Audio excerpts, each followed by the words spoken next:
तुम्ही आयोजित केलेला काय संदर्भ आहे? नमस्कार, मी गोपीचंद चंद्रकांत घाडगे. ह्या ऑफिसचे मालक ओनर प्रतिभा घाडगे आणि हरीश घाडगे गेली 18 महिन्यापासून बिल्डर नितीन गावकर आणि त्याच्यासोबत असलेले संध्या विपुल दोशी आणि विपुल दोशी हे या घाडगे परिवाराला नाहक त्रास, प्रॉपर्टी आमच्या असताना सुद्धा या ठिकाणी आमची आर्थिक कोंडी करून, आमची फसवणूक करून ही प्रॉपर्टी ते घेण्याचा या ठिकाणी प्रयत्न करत आहेत. त्यासाठी आज आम्ही प्रेस कॉन्फरन्स या ठिकाणी बोलवलेली आहे. काय विषय आहे, कशा संदर्भात तुम्ही हा जे लेनदेन झालेला तुमचा त्याच्या बिल्डर विकासक सोबत, तर नेमकं प्रकरण काय झालंय? यामध्ये 2 वर्षापूर्वी आम्ही प्रॉपर्टी बिल्डरकडून म्हणजे कमिटीकडून, सोसायटीकडून आम्ही खरेदी करून प्रॉपर सगळे legal document, government stamp duty, registration हे सगळं करून सोसायटीने आम्हाला पोझिशन लेटर देऊन पोझिशन देखील आम्हाला या ठिकाणी सोसायटीने दिले होते. पण हे प्राईम लोकेशन असलेल्या कारणाने विपुल दोशी, संजय दोशी यांना लोकेशन आवडलं नाही. हे आमच्याकडून हिसकवण्याचा, या ठिकाणी मराठी माणसाकडून हिसकवण्याचा प्रयत्न बिल्डर लॉबी आणि त्याचबरोबर संजय दोशी आणि विपुल दोशी हे या ठिकाणी करत आहेत. ह्या संजय जोशी ज्या तुम्ही सांगत आहेत ते कॉर्पोरेटर म्हणून, नगरसेवक म्हणून काम केलेलं आहे, पण ते तुमच्याशी काय संवाद साधलेला आणि काय सांगण्यात आलेलं तुम्हाला? या ठिकाणी आपण एक सांगू इच्छितो की संध्या विपुल दोशी आणि विपुल दोशी हे खऱ्या अर्थाने या ठिकाणी नगरसेवक आहेत की लोकांची फसवणूक करण्यासाठी, हे लोकांना लूट करण्यासाठी या ठिकाणी आहेत, हा सर्वसामान्य जनतेला या ठिकाणी चारकोपमध्ये पडलेला प्रश्न आहे. दुसरी गोष्ट, आम्ही प्रॉपर्टी घेतल्यानंतर आम्ही जस्ट त्यांना सांगितलं की आम्ही तुमच्या मतदारसंघामध्ये प्रॉपर्टी घेतोय. हे सांगितल्यानंतर त्यांना ही प्रॉपर्टी इतकी आवडली की ते बिल्डर आणि दोघंजण आमच्या इतके मागे लागले की तुम्ही प्रॉपर्टी सोडा. ते वेगवेगळी माणसं आमच्या ठिकाणी पाठवायला लागले. त्यांचे दूध आमच्यापर्यंत निरोप देत होते की तुम्ही प्रॉपर्टी सोडा, तुम्हाला ह्या बदल्यात आम्ही दुसरी प्रॉपर्टी देऊ. असं बरेचसे आम्हाला हॅरेसमेंट वगैरे करून या ठिकाणी त्यांनी आम्हाला मानसिक त्रास, आर्थिक नुकसान अशा प्रकारे या ठिकाणी आमचं त्यांनी आर्थिक कोंडी केलेली आहे. मग तुम्ही या संदर्भात पोलीस स्टेशनला तक्रार केली का?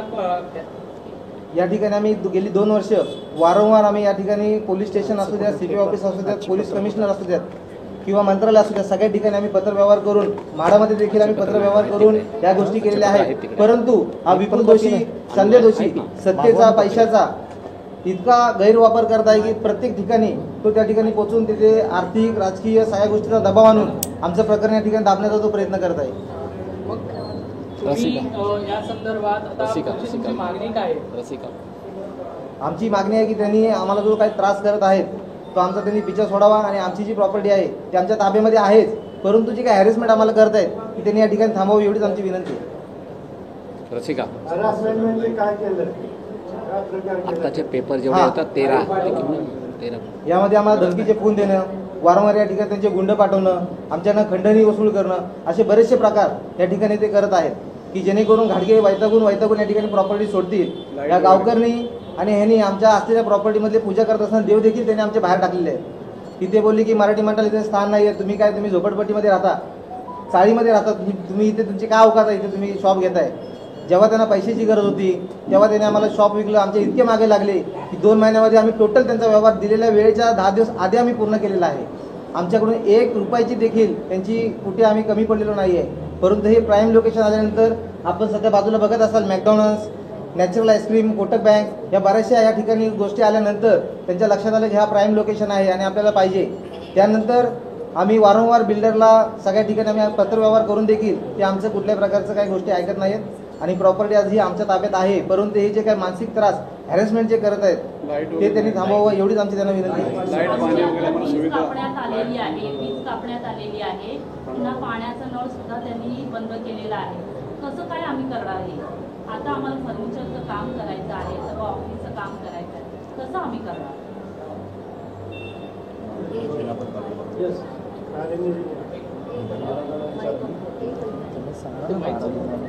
महाराजांना द्या. नितीन गावकर हे लपून बसलेले आहेत, परंतु दुसऱ्याच्या खांद्यावरती बंदूक ठेवून कसे वार करायचे हे विपुल दोशी आणि संध्या दोशी हे त्यांच्या माध्यमातून त्यांना प्रॉपर्टी पाहिजे म्हणून आम्हाला वारंवार धमकीचे फोन, इतरत्र मित्रपरिवाराकडून आम्हाला निरोप, ही प्रॉपर्टी सोडा, तुमच्या जीवाला धोका आहे, काही करू शकतो, 50 गुंड पाठवेल, 100 गुंड पाठवेल. ह्याच्या आधी आमच्यावरती 500 केसेस, 100 केसेस आमच्याकडे आहेत, तर ही एखादी केसेस पडले तर आम्हाला काय फरक पडणार आहे? दुसरी गोष्ट, 2 दिवसापूर्वी आमचे सगळे ऑफिसचा स्टाफ या ठिकाणी असत असताना त्यांनी आम्हाला हॅरेसमेंट केली.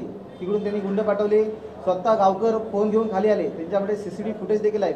गावकरने आमच्या एका माणसाला फोन लावून दिला आणि ते फोनवर बोलले की घाडगेच्या सगळ्या लोकांना बाहेर काढा, नाहीतर मी 50 आणि 100 लोक पाठवतोय.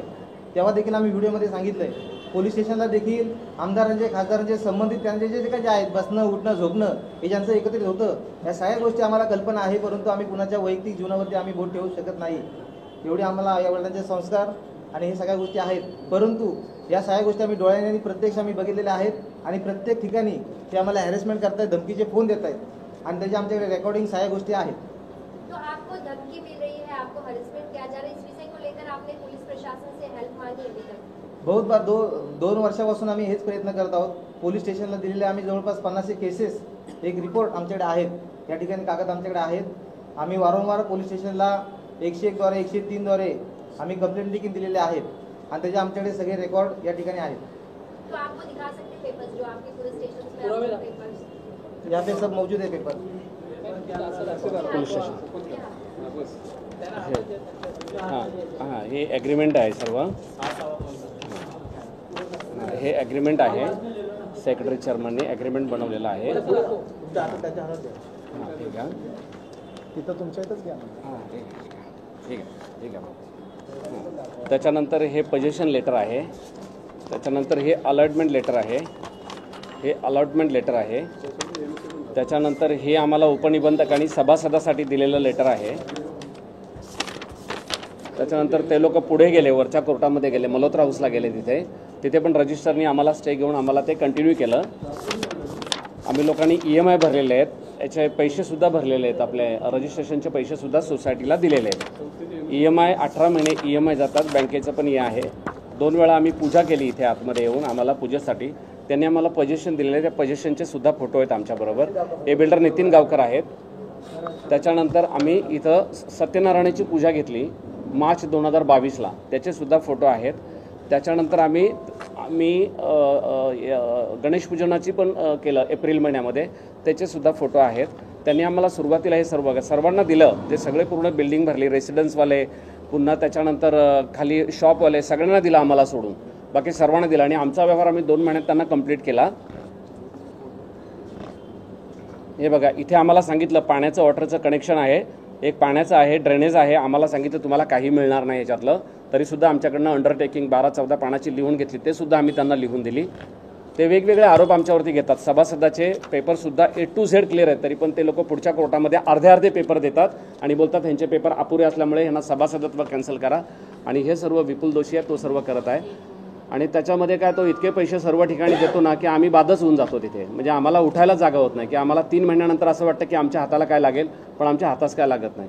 भयंकर परिस्थिती आणि भयंकर एकदम. म्हणजे ते आम्हाला जे ओळखतात ते लोक बोलतात की तुम्ही म्हणून हे सर्व थांबलात आणि जगलात, नाही तर बाकीच्याचं कोणाचं अशक्य झालं असतं एवढं. आणि आम्हाला सुद्धा अशक्य आहे, पण माझी भावंड सर्वांनी मला मदत केली. माझे दादा आहेत, माझे भाऊ आहेत, माझी बहीण आहे, मामा लोक आहेत मुलाचे, तर त्या सगळ्यांनी मदत केल्यानंतर त्यामुळे आम्ही लोक इथं बसलो. नाही तर काय 1.25 लाख रुपये EMI भरतो आहे आणि करोडो रुपये त्यांनी माझ्याकडनं घेतलेले आहेत, करोडो रुपये घेतलेले आहेत. आणि ते मी त्यांना देऊन टाकले फटाफट. त्याच्यासाठी मी घर विकलं, माझ्या आईने गावची जमीन पण विकली, दागिनेसुद्धा माझ्यासाठी दिले आणि हे सगळं आम्ही व्यवहार कंप्लीट केला त्यांचा. तुम्ही माझ्या इथं जो व्यवहार झालेला आहे तो 1,14,00,000 रुपये हा व्हाईटमध्ये केलेला आहे. बाकीची जी काय पेमेंट आहे, बरेचसे पेमेंट त्यांनी मला फसवणूक करून घेतली. त्याच्यासाठी मी घर विकलं, गावची जमीनसुद्धा आईने मला देऊन टाकली आणि तिचे दागिनेसुद्धा विकले आणि ते पैसे पण त्यांना मी दिले. म्हणजे भरपूर करोडो रुपये दिले ते. त्याची आता अमाऊंट पूर्ण मी अमाऊंट तुम्हाला सांगू शकणार नाही, पण भरपूर मोठी. म्हणजे हे जे अमाऊंट सांगितलं त्याच्या 3 पट अमाऊंट मी त्यांना दिलेली आहे. आपके पास सभी पेपर है, आप पुलिस प्रशासन से भी हेल्प मांगे, तो क्या वजह है कि आपका साथ ना देकर संध्या दोषी का ही साथ दिया जा रहा है? त्यांना कॉर्पोरेटर आहे, आम्ही त्यांना लेटर पण बरेचसे दिले आणि त्यांना आम्ही सांगितलं हे आम्हाला द्या तुम्ही, पण ते लोक आम्हाला देतच नाही आहे. ते बोलतो आम्हाला ऑफिस पाहिजे आहे. आणि माझे भाऊ पण त्यांना 2-3 वेळा जाऊन मिटिंग केली. माझे 2 भाऊ, जे माझे लहान भाऊला बरेच पुरस्कार मिळालेले आहेत, माझे हरिओम छोटा भाऊ आहे, त्यांनी पण पिक्चर बनवलेला, ते स्वतः जाऊन मिटिंग 3 वेळा केली. म्हाडामध्ये पण ते स्वतः ते विपुल दोषी गेलेला, त्यावेळी मिटिंग केली, त्यांच्या ऑफिसमध्ये जाऊन मिटिंग केली. त्यांना ज्यांना गुरु बोलतात ते त्यांच्या तिकडे सुद्धा आम्ही प्रकाशदादा सुर्वेंच्या तिथे आम्ही जाऊन मिटिंग केली त्यांच्याशी. तरीसुद्धा बोला ही जागा मी देणार नाही, मी काही करणार, अरेंजमेंट करणार, पण त्याला मी बायकांना पळवणार, असं त्यांनी स्पष्ट सांगितलं. अरे म्हटलं आम्ही पेपर आहे, तुला विकायची नव्हती तर तू पहिलं आम्हाला नाही द्यायचे ना, आम्ही एवढं सर्व व्याप नसतं केलं. प्राईम लोकेशन असल्यामुळे त्यांनी ना हे सगळं आमच्याशी खूप मोठे भानगड्या केल्या आम्हाला. आणि आम्ही इथं थांबलो नाही तर आम्ही त्याच वेळी आमच्या डोक्यात असा विचार करतो. आम्ही रात्रभर झोपत नव्हतो, 24 तास जागायचो आणि आम्ही लास्टला ठरवलं, कारण जन्म आमचा मुंबईचा आहे, आम्ही असं ठरवलं की आम्ही मुंबई सोडून जायचं. बस इथपर्यंत आमच्या डोक्यामध्ये एवढे विचार आले की आम्ही मुंबई सोडून जाऊया, कारण आमच्या जीवाला इतका धोका आला होता की आम्ही खूप कंटाळलो होतो या गोष्टीला. आप आज इनके साथ बैठे हैं इस प्रेस कॉन्फ्रेंस में, आप किस तरह से इन्हें इंसाफ दिलाने की आपकी कोशिश है, आप किस तरह से मी कर्मवीर हरिभक्तपरायण भगवान महाराज कोकरे, अध्यक्ष महाराष्ट्र वारकरी महामंडळ कोकण प्रांत. हे आदरणीय हरीशजी घाडगे हे गेली अनेक वर्ष घाडगे कुटुंबीय वारकरी संप्रदायाचं पाईक आहे. आणि वारकरी संप्रदायाचं पाईक असताना ही लोक कोणत्याही प्रकारे खोटं काम करत नाहीत, या कुटुंबावर पूर्ण आमचा विश्वास आहे. आणि गेल्या काही दिवसापूर्वी त्यांचं आमचं कॉन्टॅक्ट झालं. त्यांनी मग वारकरी संप्रदायाच्या अध्यक्ष म्हणून मला पत्रही दिलं आणि त्याच्यानंतर आपण विषय हा आमच्या वारकरी संप्रदायातल्या काही मंडळींच्या समोर मांडला की बाबा असा एक वारकरी संप्रदायाची मुंबईमध्ये बिल्डर आणि नगरसेवक यांच्या माध्यमातून एक सामूहिकरित्या फसवणूक होते आणि हे कुटुंब अगदी आत्महत्या करण्याच्या परिस्थितीत होतं. आणि म्हणून आज मी ठरवलं या ठिकाणी की या पत्रकार परिषदेला आपण या ठिकाणी उपस्थित राहायचं. जर एखादा व्यवहार, एखादी व्यक्ती जर कायदेशीररित्या त्यांच्या गव्हर्नमेंटच्या सगळ्या अटी शर्ती पूर्ण करून जर ते पूर्ण करत असेल, सोसायटीने त्यांना सगळ्या तऱ्हेचे लेटर दिले असतील, गव्हर्नमेंट प्रत्येक गोष्ट, जर ते दोषी असतील तर ह्या दोषींचं बाकीमध्ये येण्याचं काम काय आहे? गव्हर्नमेंट त्यांना द्यायचं की नाही पोझिशन, गव्हर्नमेंट त्यांचं काय करायचं ते करेल, गव्हर्नमेंट दंड लावेल, गव्हर्नमेंट त्यांना जे प्रॉपर्टीमध्ये जे काय हरकती आहे ते गव्हर्नमेंट करेल. पण वैयक्तिक व्यक्तीने त्यांना येऊन दिलेला त्रास हा अत्यंत चुकीचा आहे. वारकरी संप्रदाय ही गोष्ट आजपासून पूर्णपणे गंभीररित्या घेत आहे. मी आज सकाळपासून ते जे दोषी नगरसेवक आहेत ते उद्धव ठाकरे साहेबांच्या उबाठा शिवसेनेचे आहेत, म्हणून आज माननीय उद्धव ठाकरे साहेबांजवळ सुद्धा मी 3 ते 4 वेळ फोनवर बोलण्याचा प्रयत्न केला, पण प्रचाराच्या माध्यमातून उद्धव साहेब बिजी असल्यामुळे आज त्यांच्याशी बोलता आलं नाही. आज उद्या परवा जसं उद्धवजींशी किंवा आदित्यजींशी माझं जसं बोलणं होईल किंवा संजय राऊत साहेबांजवळ, तर त्यांच्याशी बोलून अशी लोक जर एका ठिकाणी इकडं नगरसेवक म्हणून दुसऱ्या बाजूला जर लोकांना असे खंडणीच्या माध्यमातून जर त्रास देत असतील तर ती गोष्ट मात्र महाराष्ट्रात कुठल्याही परिस्थितीत खपवून घेतली जाणार नाही. आणि सोसायटीचे जे अध्यक्ष आहेत, ज्यांनी यांचं पाणी बंद केलं, ज्यांनी लाईट बंद केलं, जे लाईट देत नाहीत, माझा MSEBला प्रश्न आहे, MSEBचं सगळं काम आज तुमचे सोसायटीचे चेअरमन बघतात की तुमचं प्रशासन बघतं? आज नळ पाणी योजनेचं काम आज या ठिकाणी असणारी महानगरपालिका बघते का सोसायटीचे चेअरमन बघतात किंवा इथले नगरसेवक बघतात? हे त्यांचं काम आहे. आणि म्हणून प्रशासन जर त्याचं काम करत नसेल, प्रशासनाने जर प्रशासनाचं काम न घेता 15 दिवसाच्या आत या कुटुंबियाच्या इथल्या समस्या जर दूर नाही केल्या तर मी स्वतः या ठिकाणी येऊन या महानगरपालिकेचं कार्यालय असेल किंवा संबंधित पोलीस स्टेशन असेल किंवा संबंधित प्रशासनाच्या ठिकाणी स्वतः उपोषणाला बसणार आणि हे कुटुंब माझ्यासमोर वारकरी संप्रदायातली 25 लोक घेऊन आम्ही या ठिकाणी उपोषण करू. दुसरी गोष्ट, आज यांच्या माध्यमातून जर सगळे कागदपत्र आणि पेपर पूर्ण असतील, आम्ही इथं येऊन बघितलं प्रॉपर्टी एकाची आणि बोर्ड दुसऱ्याचा, बिल्डिंगचा बोर्ड यांच्या प्रायव्हेट प्रॉपर्टीमध्ये लावायचं काम काय? आज मी आदरणीय प्रकाशदादा सुर्वेंना सुद्धा विनंती केली की दादा नेमका विषय काय, आणि म्हणून मी त्यांच्याकडे फोन करून आज प्रयत्न केले तर म्हणतात दोघंही ऐकत नाहीत. तर म्हटलं काय ऐकत नाही? हे गाडगे परिवार तर ऐकत नाही असं मला वाटत नाही. तर दादांचं म्हणणं होतं की बाबा मी दोघांनाही सांगतोय तुम्ही कुठंतरी थांबा. म्हणलं ह्यांनी काय करावं ना, आम्ही त्यांचं ते प्रॉपर्टी सोडू देत त्यांनी आणि आम्ही ते त्यांना बॅकआउट करू आणि पैसे देऊ. म्हणलं तुमची जेव्हा गरज होती तेव्हा तुम्ही पैसे घेतले, असं काय खेळखंडोबा चाललाय का? मला पाहिजे तेव्हा मी प्रॉपर्टी विकेन आणि नको मला वाटलं आज भाऊ त्यांच्याकडनं परत घ्यायची तुम्ही पैसे परत देईन प्रॉपर्टी परत, असं होत नाही कुठं. आणि म्हणून या माणसाच्या पाठीमागं हे एकटे नाहीत, पूर्ण वारकरी संप्रदाय. आणि आज तुम्हाला एक गोष्ट सांगतो, इथं जी असलेली लोक आहेत ही प्रत्येक वेगवेगळ्या संघटनेची लोक आहेत. मला मागाशी आनंद वाटला की महाराष्ट्र नवनिर्माण सेनेचे काही पदाधिकारी या ठिकाणी येऊन त्यांनी सांगितलं की मराठी माणसासाठी मनसे ही पूर्ण रस्त्यावर उतरायलाही तयार आहे. मी त्यांचे आभार मानेन या ठिकाणी की आपण या ठिकाणी अशा तऱ्हेने या लोकांच्या पाठीशी उभे राहिलात. आमच्या आदरणीय मुंबई प्रदेशांची ज्यांच्याकडे आम्ही जबाबदार दिले ते साबळे सर सुद्धा या ठिकाणी आलेले आहेत, तर त्यांनाही मी या ठिकाणी पूर्ण पाठिंबा देतो. आणि जर 15 दिवसाच्या आतमध्ये यांना कुठल्याही प्रकारे जर प्रशासकीय अडचण निर्माण केली तर बिल्डर राहील बाजूला आणि त्या ठिकाणचा तो नगरसेवकही राहील बाजूला, पण प्रशासन मात्र याच्यामध्ये पूर्णपणे अडचणीला येईल. आणि याच्यासाठी आमच्या वारकरी संप्रदायाचा पूर्ण एकमुखाने या कुटुंबाला पाठिंबा आहे। दुसरी गोष्ट, जर यांनी केविलवाना प्रयत्न केला आणि यांना कुठं गुंड पाठवणे, यांच्या कुठं ऑफिसवर दगड मारणे किंवा यांना कुठं धमकी देणे, अशा जर धमकीचे असेल तर मी त्यांना या ठिकाणी सांगतो, साहेब तुमची धमकी फक्त चारकोपमध्ये तुम्ही द्याल, पण महाराष्ट्रात 2 करोड वारकरी आहेत, ही गोष्ट लक्षात ठेवा। दिंड्याच्या दिंड्या तुमच्या इथं कार्यालयावर आल्याशिवाय राहणार नाहीत, दिंड्याच्या दिंड्या कार्यालयावर आल्याशिवाय राहणार नाहीत। आणि भले तरी देऊ कासेची लंगोटी नाताळाच्या माती हानुकाठी, आम्ही अन्यायाच्या विरोधात लढणारी माणसं आहोत। आम्ही काय प्रॉपर्टीचे एजंट नाही, आम्ही कोणाच्या प्रॉपर्टीची डिलिंग करणारे नाही किंवा आम्ही कोणाकडनं कमिशन घेऊन काम करणारे व्यक्ती नाही आहोत। पण जर एखादं कुटुंब आज आत्महत्या करण्याच्या याच्यावर असेल, जर एखादं कुटुंब आपल्या आयुष्याची रोजीरोटी कमवलेली आज जर ते पणाला लावून या ठिकाणी जर आज संकटात असेल आणि ते वारकरी संप्रदायाचे पायीक जर तुळशीची माळ गळ्यात घालून ते असतील आणि सत्याने चालले असतील, तर वारकरी संप्रदाय कोणत्याही ठिकाणी कोणत्याही व्यक्तीच्या पाठीमागं उभं राहणं हे आमचं ब्रीद आहे आणि ते ब्रीद पाळण्याकरता वारकरी संप्रदाय कुठल्याही प्रकारे मागे हे करणार नाही। आज आम्ही फक्त या ठिकाणी आमचा कुणाबद्दलही रोष नाही, कुणाबद्दलही दोष नाही। आज ही पत्रकार परिषद पाहून त्यांनी यांचा पिछा सोडावा, सोसायटीने त्यांचं काय ते काम पूर्ण करून द्यावं आणि MSCBने त्यांना जे लागत्याला लिगल सगळं द्यावं। आमचा कुणाशी रोष नाही, कुणाला दोष नाही, आम्हाला कुणाशी भांडायचं नाही, आम्हाला कुणाशी वाद करायचे नाहीत। पण समोरचा व्यक्ती जर आमच्या एखाद्या माणसाच्या मुळावर उठला असेल तर मात्र तुम्हाला पुढच्या 15 दिवसात फक्त यांच्या केसाला धक्का लागू दे, फक्त या ताईच्या केसाला धक्का लागू दे किंवा त्यांच्या कुठल्या परिवारात कुणालाही त्यांचा धमकीचा नुसता फोन येऊ दे।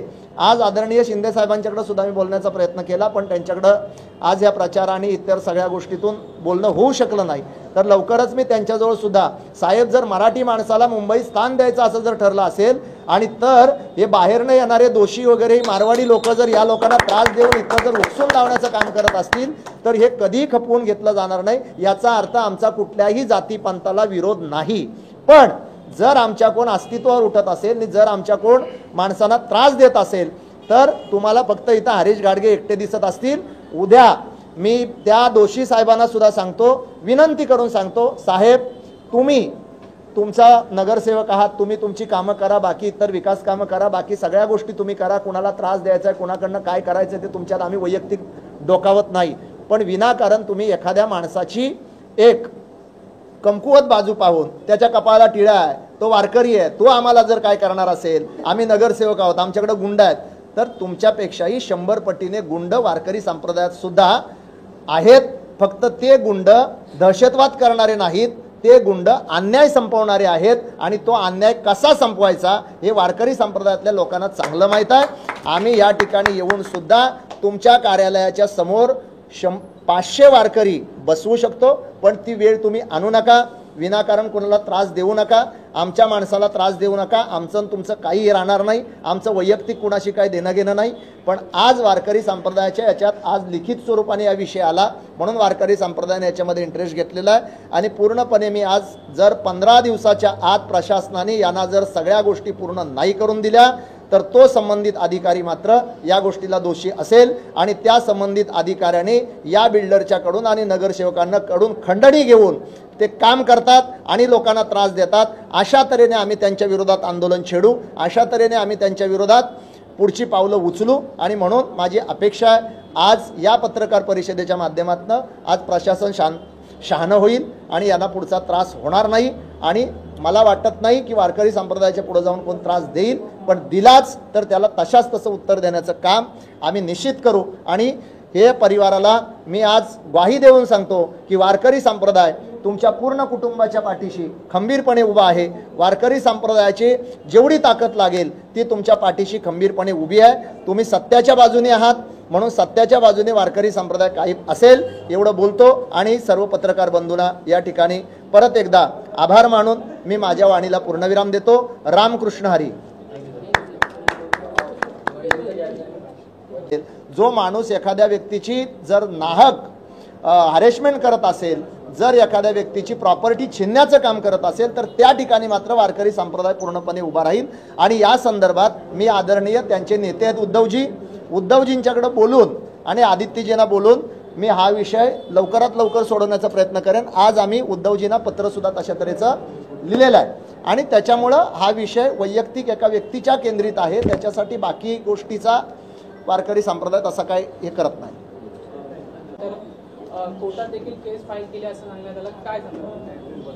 मुद्दा असा आहे की एकदम सरळ सोपी केस आहे ही, की एक व्यक्ती एक प्रॉपर्टी बिल्डरकडून खरेदी करते.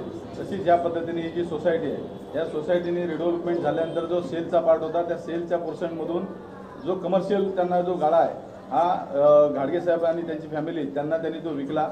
तो विकल्यानंतर त्यांनी ते जी काही त्यांची रक्कम होती ती घेतली. त्याचं स्टॅम्प ड्युटी, रजिस्ट्रेशन हे सगळं झालं. हे सगळं झाल्यानंतर त्यांना पजेशन दिलं.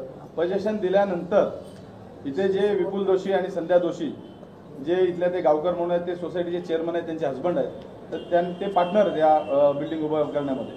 तर त्यांचे काही कमर्शियल हेवे दावे किंवा कमर्शियल त्यांचे इंटरेस्ट या प्रॉपर्टीमधून जास्त होते आणि त्या संदर्भात त्यांनी मग तो गाळा त्यांच्याकडनं गोड बोलून तो बळकावण्याचा प्रयत्न केला. परंतु त्यांना तो गाळा दिलेला नाही. त्यांनी पजेशन सुरुवातीपासून ज्या दिवशी त्यांनी ते पजेशन घेतलंय, त्यांनी पजेशन जेव्हा या गाडगे साहेबांना हँडओव्हर केलं त्या दिवसापासून त्यांनी ते पजेशन स्वतःकडे ठेवलेलं आहे आणि ते त्यांच्याकडून बळजबरीने ते पजेशन हिसकावून घेण्याचा प्रयत्न आत्तापर्यंत या विपुल जोशी आणि हे सोसायटीच्या खांद्यावरून ते हे सगळं चालवत आहेत, सोसायटीच्या माध्यमातून चालवत आहेत.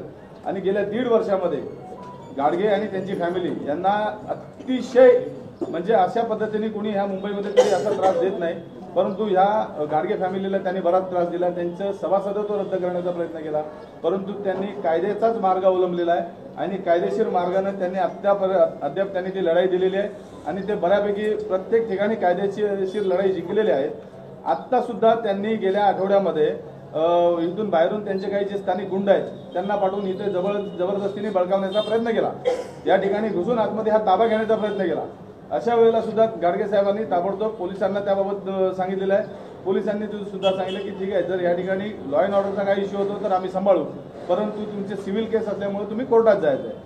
तर त्यांच्या म्हणण्याप्रमाणे गाडगे साहेब त्या ठिकाणी कोर्टामध्ये गेलेले आहेत. आम्ही त्यांची दिंडोशीच्या ठिकाणी जे सिटी सिव्हिल कोर्ट आहे त्या ठिकाणी ही केस फाईल केलेली आहे. आमचं पजेशन या ठिकाणी आम्हाला या पजेशनमधून काढू नये म्हणून इंजेक्शन सूट फाईल केलेली आहे. त्या इंजेक्शन सूटमध्ये परवा 2 दिवसापूर्वी हेअरिंग झालेली आहे. त्या हेअरिंगमध्ये या ठिकाणची सोसायटी आहे ती अपियर झालेली आहे आणि त्यांनी 23 तारीखपर्यंत आम्ही त्याचा जो रिप्लाय आहे तो कोर्टामध्ये देईल आणि माननीय कोर्ट यांनी दोन्ही बाजू ऐकल्यानंतरच आम्ही त्याचा पुढचा जबाब देऊ आणि आम्ही जे पजेशनमध्ये आहोत याचे आम्ही त्या ठिकाणी जे पण सर्व पुरावे हे सर्व आम्ही कोर्टासमोर दिलेले आहेत आणि कोर्ट त्या पद्धतीने 23 तारखेला या पद्धतीने निर्णय करणार आहे.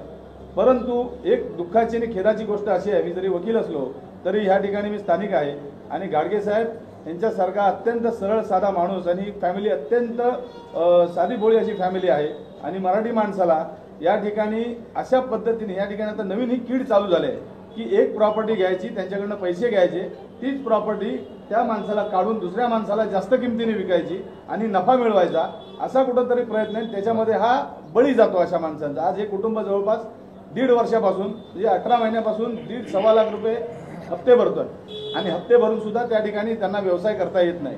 कारण इथे व्यवसाय करण्यासाठी ते लोक या ठिकाणी देत नाहीत. या ठिकाणी त्यांना नाना प्रकारे त्यांना छळलं जात आहे. साधी फंडामेंटल राईट्स आहेत, वीज पाणी, ज्याच्याशिवाय तुम्ही कुठली गोष्ट करू शकत नाही. जर त्यांना वीज आणि पाणी जर अवेलेबल झालं नसेल, दिलं गेलं नसेल तर त्यांनी ओशी कशी मिळवली. जर ओशी घेतली असेल तर त्यांना वीज आणि पाणी देणं हे त्यांचं सोसायटीचं काम आहे. परंतु सोसायटी ही त्या विपुल जोशीच्या बोलण्याप्रमाणे चालत असल्यामुळे सोसायटी यांना काही प्रोव्हाइड करून देत नाही आहे. त्याच्यामुळे आज जवळपास 1.5 वर्षामध्ये त्यांचा कोट्यवधी रुपयाचं नुकसान झालेलं आहे, व्यावसायिक नुकसान. आज ही पूर्ण जर तुम्ही इमारत पाहिली तर पूर्ण इमारतीमध्ये एकही गाळा तुम्हाला खाली दिसणार नाही. बाजूला तुम्ही बघाल मॅकडॉनल्डचं हॉटेल चांगलं व्यवस्थित चालू आहे. ते सगळे व्यावसायिक आपला व्यवसाय करतात.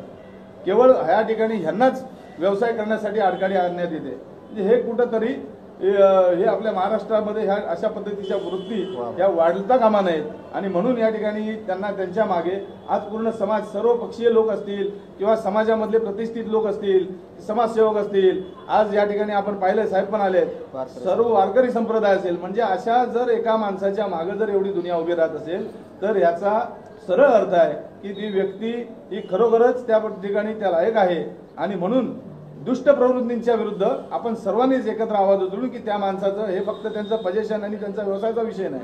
आज जरूर त्यांच्या मागे उभं राहून त्यांना न्याय देण्याचा ही वेळ आहे. म्हणून या ठिकाणी या माध्यमातून हे सगळं करण्यात आलेलं आहे. ये जो केस है ये इनके साथ ही ऐसा हुआ या फिर इस बिल्डिंग में और भी है इतर लोकांसोबत बहुत सही और बहुत अच्छा सटीक सवाल आपने पूछा, कि हिंदी में इसका जवाब दूंगा, क्योंकि ये तो सिर्फ एक घाड़गे साहब ने हिम्मत की है सामने खड़े रहने की और इनके सामने केस लड़ने की। आज आप आगे आगे देखते जाइए, ऐसे और कितने केसेस फाइल हो जाएंगे, क्योंकि मैं खुद एक प्रोफेशनल लॉयर हूँ यहाँ पर, और मेरे पास ही कम से कम 15 से 20 इनके अगेंस्ट में केसेस आए हुए हैं। आने वाले दिनों में यही सारी चीजें मैं कोर्ट के सामने भी कहता रहूंगा, और आप लोग अगर फिर से पूछने आएंगे तो सारी डिटेल भी दूंगा आपको।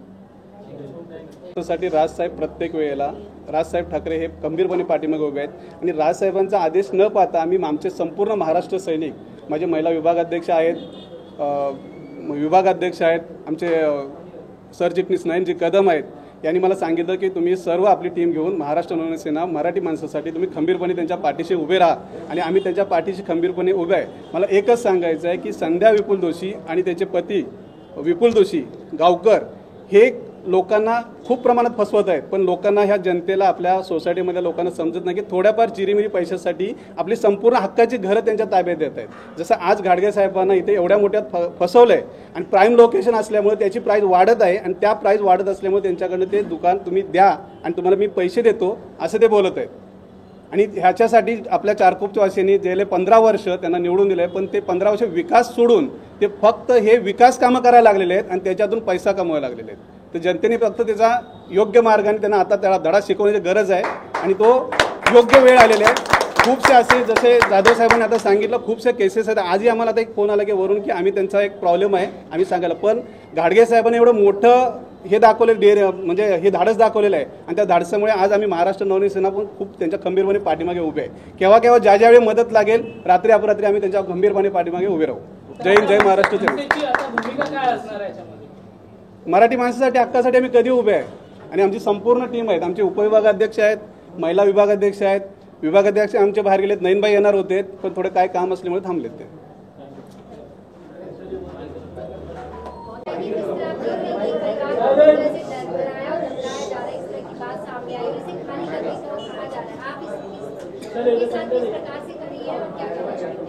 हमारे ऊपर ही आई है पूरी, आणि त्याच्यामधून आम्ही स्वतः माझे पती आणि इतके हॅरेसमेंट करतात, सतत धमक्या देत आहेत, खाली करा खाली करा खाली करा। का करायचं आम्ही? जर आम्ही पूर्ण रजिस्ट्रेशन केलेलं आहे, स्टॅम्प ड्युटी रजिस्ट्रेशन सगळं केलेलं आहे, मग आम्ही का खाली करायचं? जर आम्हाला आमच्या व्यवसायाच्या योग्यतेनुसार आम्ही ती जागा म्हणजे पूर्ण पैसे देऊन जर दिलेली आहे तर आम्ही खाली का करायची? अशा धमक्या का हे करायच्या, याच्या ऐकायच्या? प्रशासन याच्याकडे का लक्ष देत नाही या लोकांकडे? विपुल दोशी हे सतत आम्हाला बोलतात तुम्हाला 5 वर्ष तुम्हाला कोर्टामध्ये लटकवणार, अर्धे पैसे तुम्हाला देणार, असं का आम्ही ऐकून घ्यायचं? किती आम्हाला हा त्रास, माझे मिस्टर आम्ही झोपत नाही, सतत कोर्टाच्या पायऱ्या आम्हाला जावं, व्यवसाय सोडून आम्हाला हे करावं लागतंय। माझ्या मुलाला जेवणाचं पत्ता नाही, काही नाही, आम्ही सतत आठवड्यातून 4 दिवस आम्ही कोर्टातच असतो।